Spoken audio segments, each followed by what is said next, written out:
Cela s'est produit il y a quelques années, mais cela me donne toujours un sentiment de déstabilisation chaque fois que j'y pense.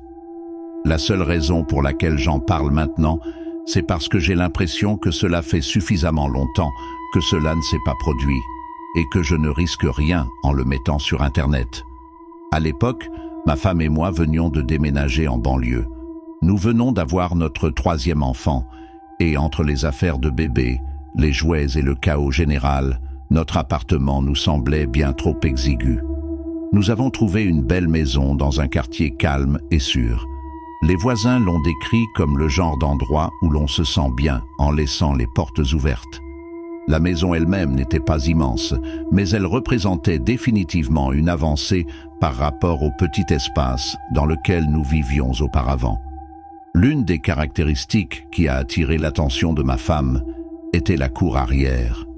Il y avait ce beau jardin légèrement envahi par la végétation, avec quelques vieilles statues éparpillées un peu partout. Ils étaient patinés, un peu inquiétants, comme s'ils sortaient de Game of Thrones. Je sais que cela semble bizarre, mais ma femme et moi avons adoré. Il a dit que cela donnait du caractère à notre cour. J'étais plutôt indifférent, alors j'ai tout laissé tel quel, les statues et tout.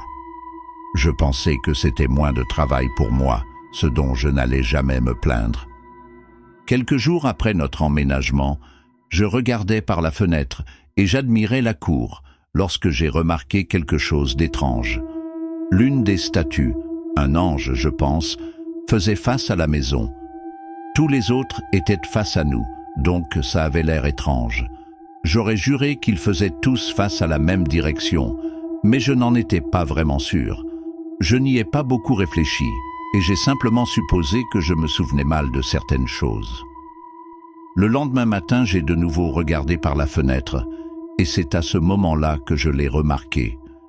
Une autre statue s'était retournée, toujours face à la maison. Cette fois, je savais que quelque chose se passait. Je n'avais jamais été aussi sûr de quoi que ce soit de ma vie. J'en ai parlé à ma femme, mais elle a simplement ignoré la situation et a dit qu'elle n'avait rien remarqué. Je pensais que c'était peut-être mon fils Jimmy. C'était un petit farceur à l'époque, toujours en train de préparer quelque chose. Mais quand je lui ai demandé, il m'a regardé comme si j'étais fou.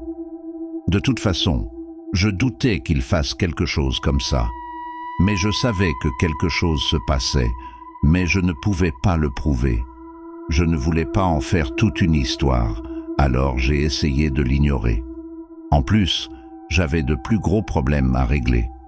Je n'aime pas l'admettre, mais l'argent était très serré à cette époque, et je vivais dans la peur perpétuelle de perdre mon emploi. Quelques jours se sont écoulés, sans rien d'étrange, et j'ai commencé à me détendre. Mais, un soir, j'ai regardé par la fenêtre, et mon cœur s'est presque arrêté. Toutes les statues étaient alignées tout au bord de la maison, juste là. C'était un spectacle bizarre, comme dans un film d'horreur.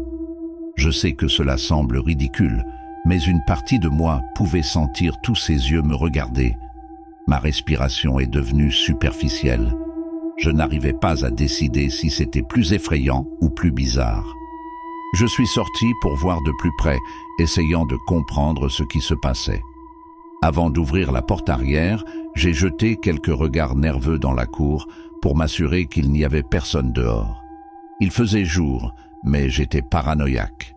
Finalement, j'ai trouvé le courage d'ouvrir la porte et d'aller inspecter les statues.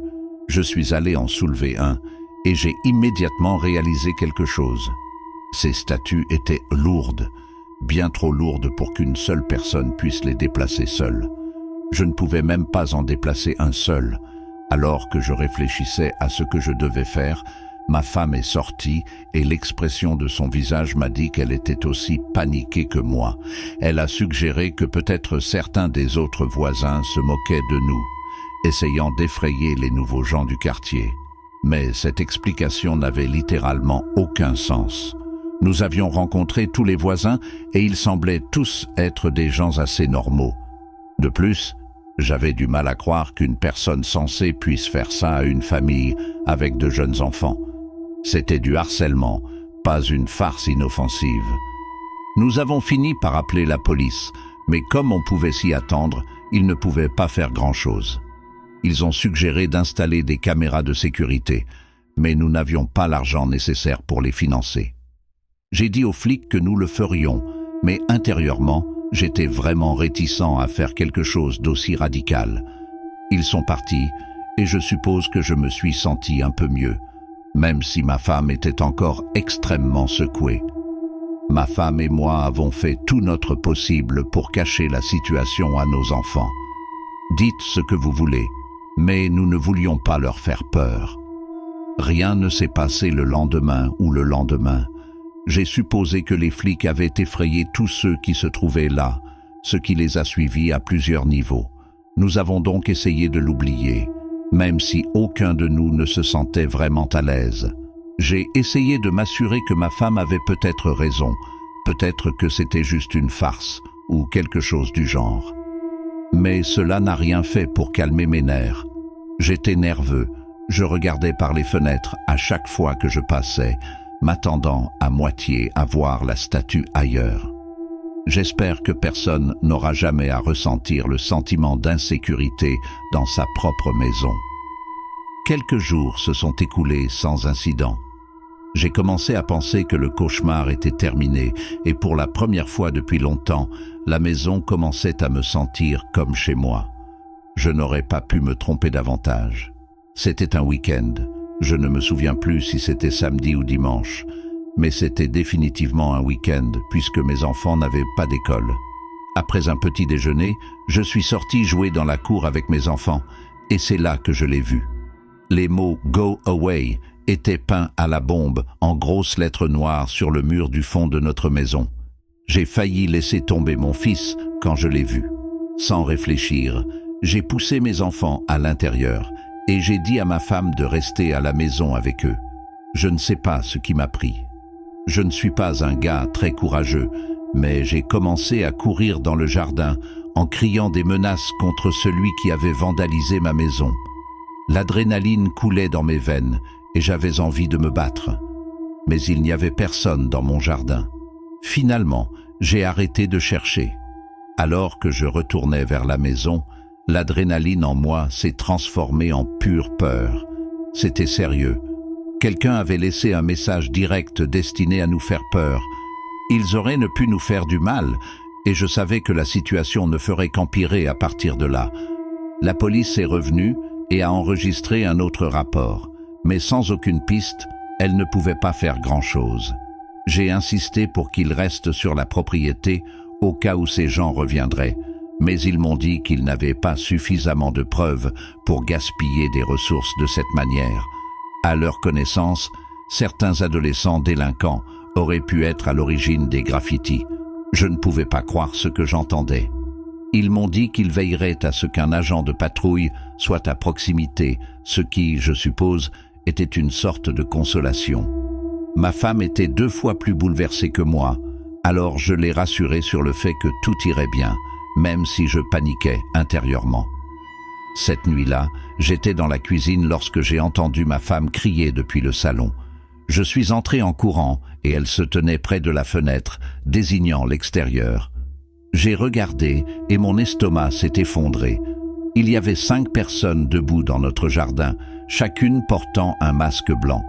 Ils dansaient d'une manière étrange et saccadée, presque comme des marionnettes. Nous sommes restés là à les regarder, trop choqués pour bouger. C'était terrifiant.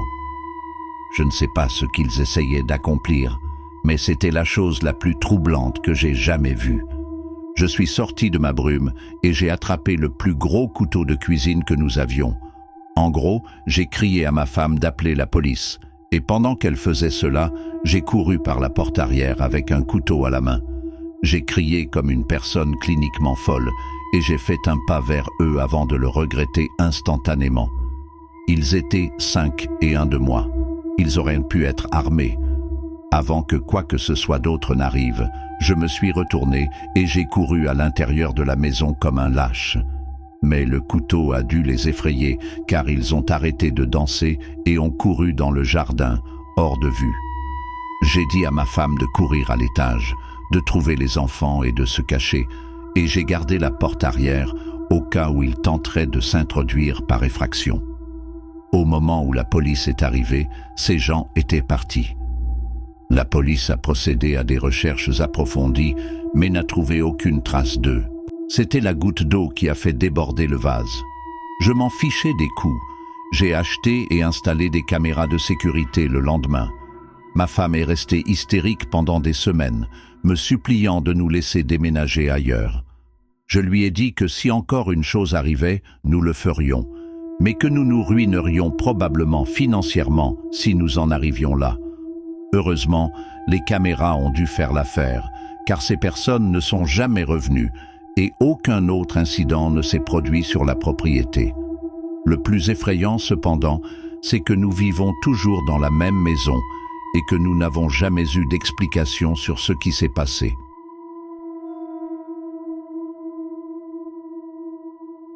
Ma femme Taylor et moi avons récemment quitté notre ancienne maison. Elle n'aimait pas être si proche de sa famille et voulait mettre une certaine distance entre nous et eux. Alors c'est ce que nous avons fait. Nous n'avons pas d'enfants et elle a arrêté de travailler il y a longtemps. Elle était donc relativement réceptive à mes suggestions sur l'endroit où déménager. Je suis électricien, donc rebondir ne me pose pas vraiment de problème. Nous nous sommes finalement installés au Nouveau-Mexique. Nous avons tous deux vécu en milieu rural toute notre vie. Ce n'était donc pas un changement de mode de vie si radical. C'était il y a environ 3 mois, à peu près. Nous avons trouvé une offre fantastique sur un endroit à l'écart du pays. Honnêtement, la maison est plus grande que ce dont nous avons réellement besoin, d'autant plus qu'il n'y a que nous deux et notre laboratoire noir, Lola. Mais honnêtement, nous avons pensé que nous pourrions utiliser l'espace supplémentaire, peut-être même accueillir certains des amis que nous nous ferions. Nous étions installés depuis quelques mois lorsque j'ai commencé à remarquer quelque chose d'étrange.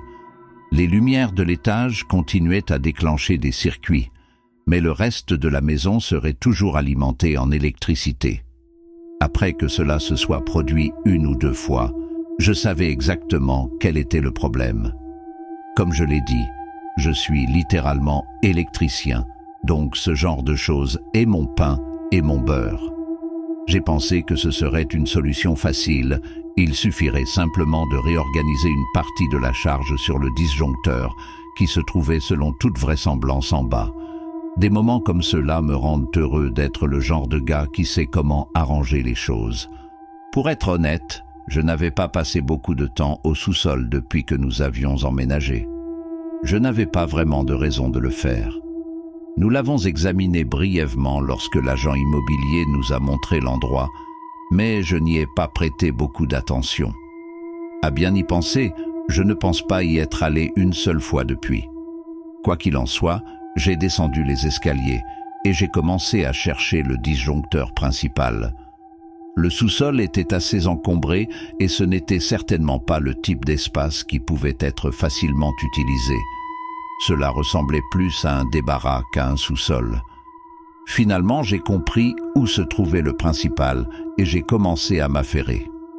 Après environ 10 minutes, j'ai réalisé où se trouvait le déséquilibre de charge et je me suis dit que je le recablerais lorsque j'aurais plus de temps. À ce moment-là, j'étais sur le point de monter à l'étage lorsque la curiosité a pris le dessus sur moi. J'ai pensé que puisque j'étais déjà au sous-sol, ce ne serait probablement pas une mauvaise idée de jeter un coup d'œil autour de moi. Après tout, c'est ma maison, et honnêtement, c'était un peu étrange de ne pas en connaître chaque centimètre carré. Comme je l'ai dit, la majeure partie était remplie de vieux meubles et de bric-à-brac. Il n'y avait rien de particulièrement intéressant là-bas, et j'ai finalement conclu qu'essayer de le transformer en un espace utilisable serait bien trop compliqué. C'est alors que j'ai remarqué quelque chose d'étrange dans le coin le plus éloigné du sous-sol.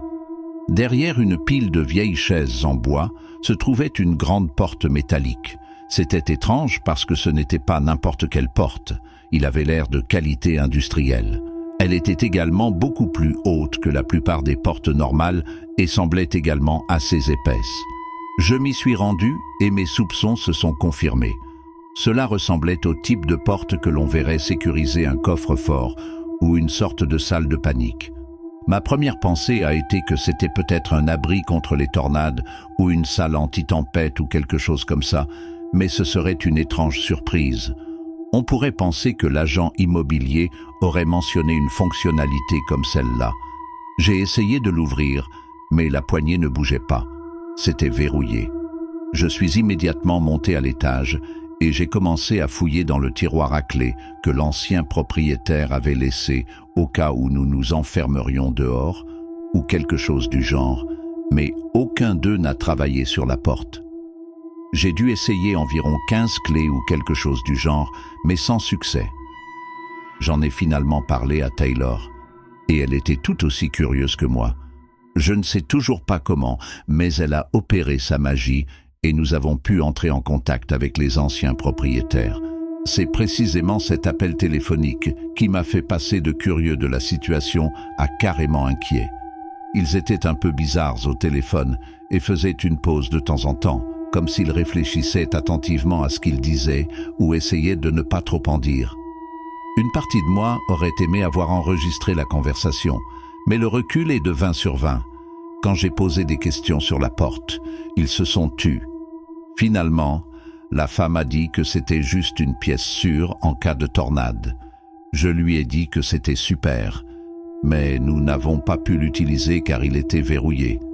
Après une autre pause, elle a affirmé qu'ils avaient perdu la clé et nous a dit de l'ignorer. Je pensais que c'était extrêmement improbable, puisqu'ils nous avaient littéralement laissé les clés de portes aléatoires que nous n'aurions probablement jamais besoin de verrouiller. La façon dont elle l'a dit m'a aussi donné un très mauvais pressentiment, mais je ne pouvais rien faire. Nous avons fini par raccrocher presque immédiatement après cela, car il n'essayait certainement pas de bavarder.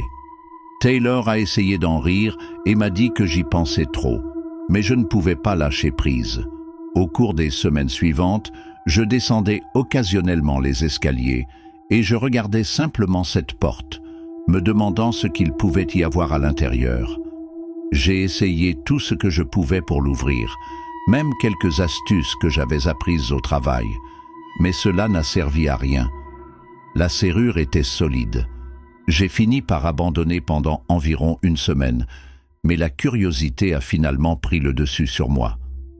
Avance rapide jusqu'à il y a 2 jours, lorsque les choses ont pris une tournure folle.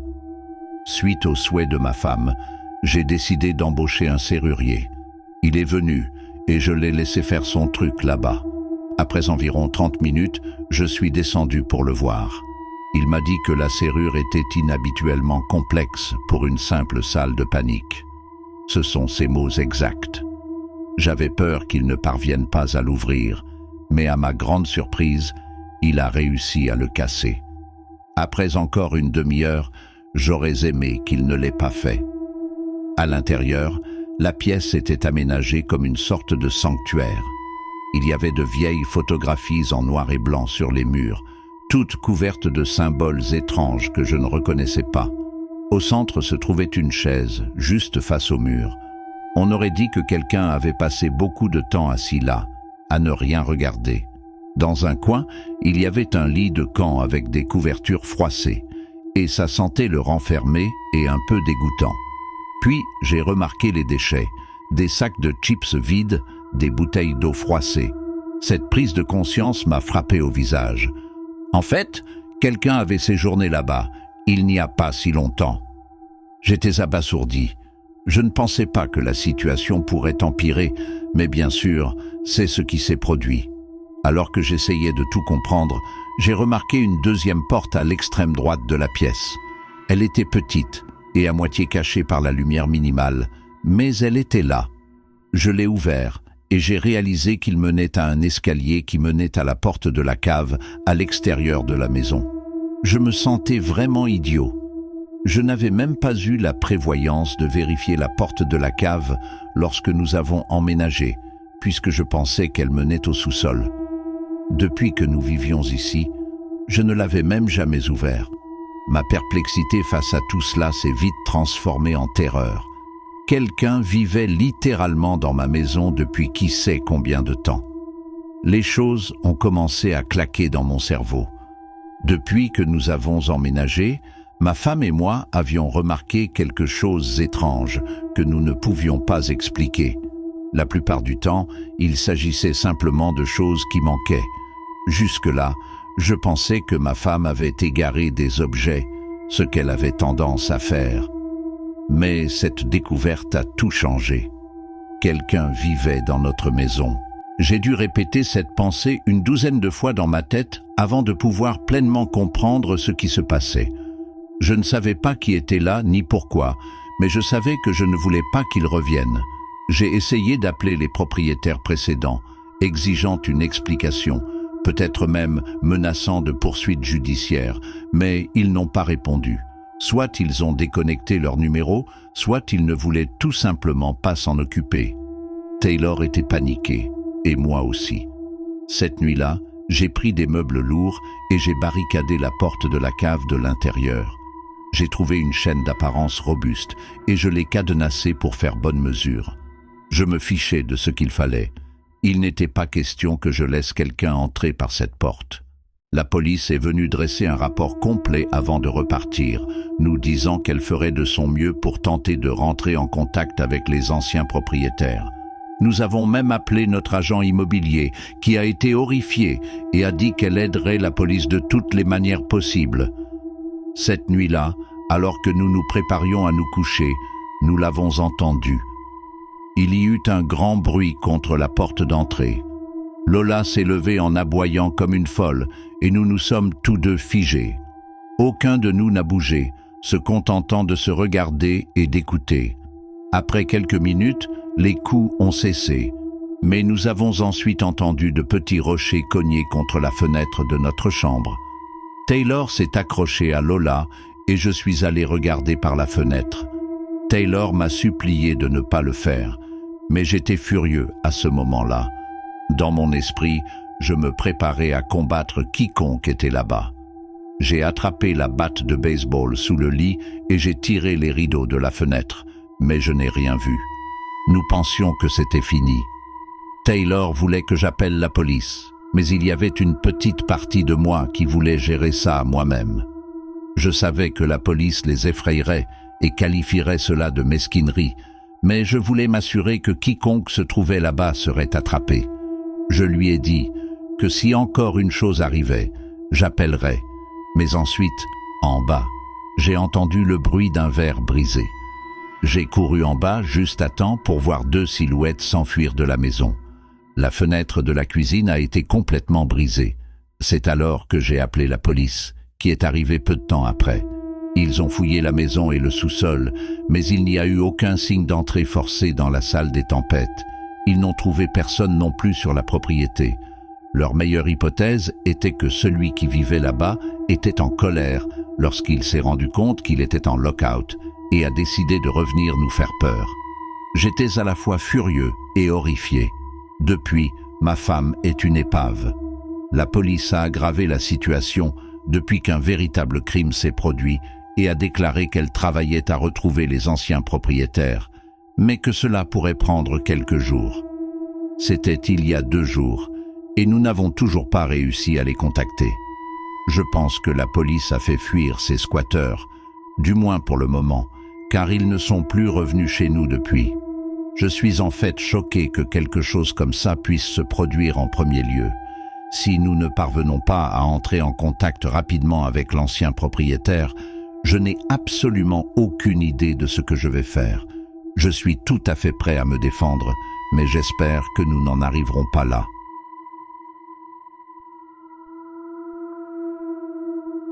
Quand j'ai acheté ma première maison, je n'avais que 27 ans. J'avais économisé pendant des années et, même si ce n'était qu'un petit logement modeste, j'en étais fier. Cependant, emménager a nécessité quelques ajustements. J'avais vécu avec mes parents toute ma vie, avec 3 frères et sœurs et 2 chiens. La maison était bruyante, toujours pleine de vie. Mais ceci c'était calme, vraiment calme. Honnêtement, c'est la partie la plus difficile de la transition, l'absence de bruit. Vivre seul me semblait étrange, et au début, je n'étais pas sûr de m'y habituer un jour. Je suis sûr que quiconque est passé de la vie en famille à la vie seule sait de quoi je parle. Une chose que j'ai adorée dans la maison était le petit B au 2e étage. Ne vous méprenez pas, je ne sais même pas si je peux vraiment appeler cela un balcon. Il était à peine assez grand pour y tenir debout et je ne pouvais même pas y installer une chaise. Quoi qu'il en soit, j'y allais presque tous les soirs après le travail pour faire une pause et me vider la tête. Je fumais assez souvent, mais je détestais l'odeur, donc fumer à l'intérieur n'était pas une option pour moi. Le balcon était 2 fois plus bénéfique pour cette raison précise. Je n'ai même pas eu besoin de sortir ou de quitter le confort de ma maison juste pour fumer. C'était comme un luxe. Je vais décrire la disposition de la propriété afin que ce que je m'apprête à vous dire ait du sens. Le quartier dans lequel je vivais était assez standard, avec des maisons adjacentes les unes aux autres tout au long de la rue.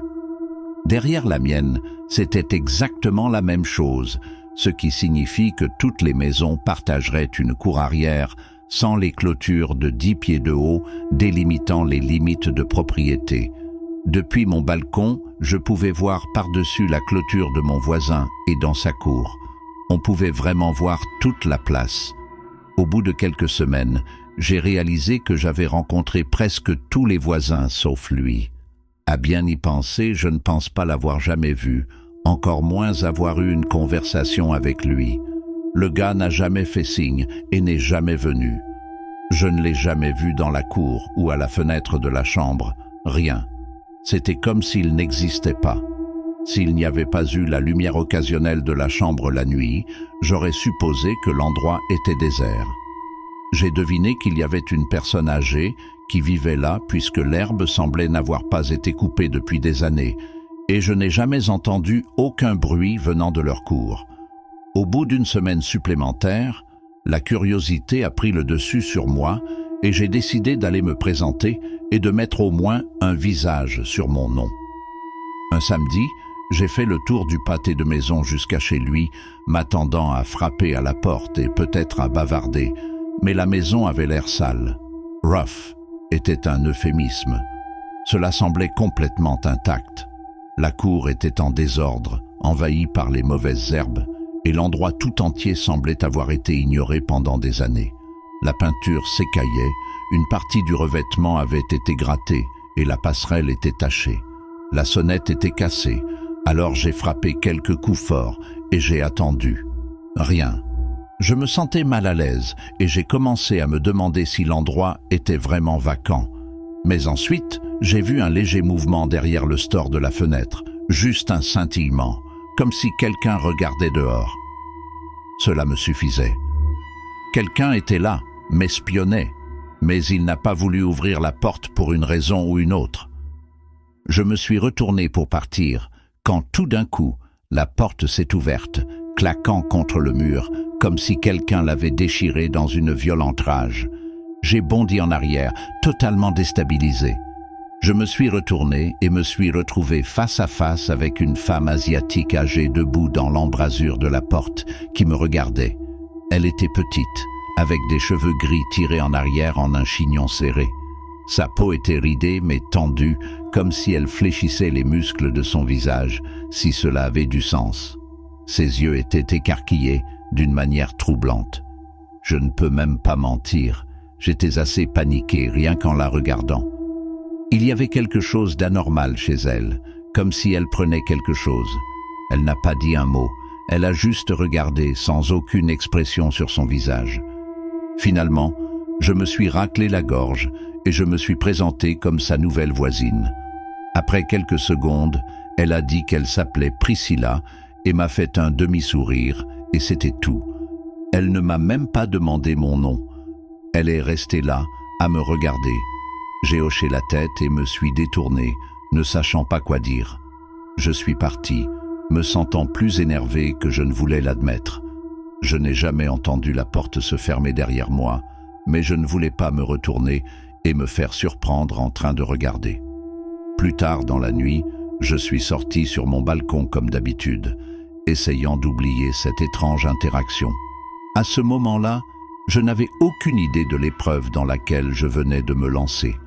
Quand j'ai jeté un coup d'œil par-dessus la balustrade, Elle était là, la dame à l'air folle de tout à l'heure, debout au centre de son jardin, regardant droit vers ma maison. Elle n'a pas bougé, n'a pas appelé. Elle est restée là, à regarder. C'était un de ces moments où l'on se demande si l'on voit réellement ce que l'on croit voir. Je ne savais pas si je devais dire quelque chose, faire signe ou faire comme si je ne l'avais pas remarqué.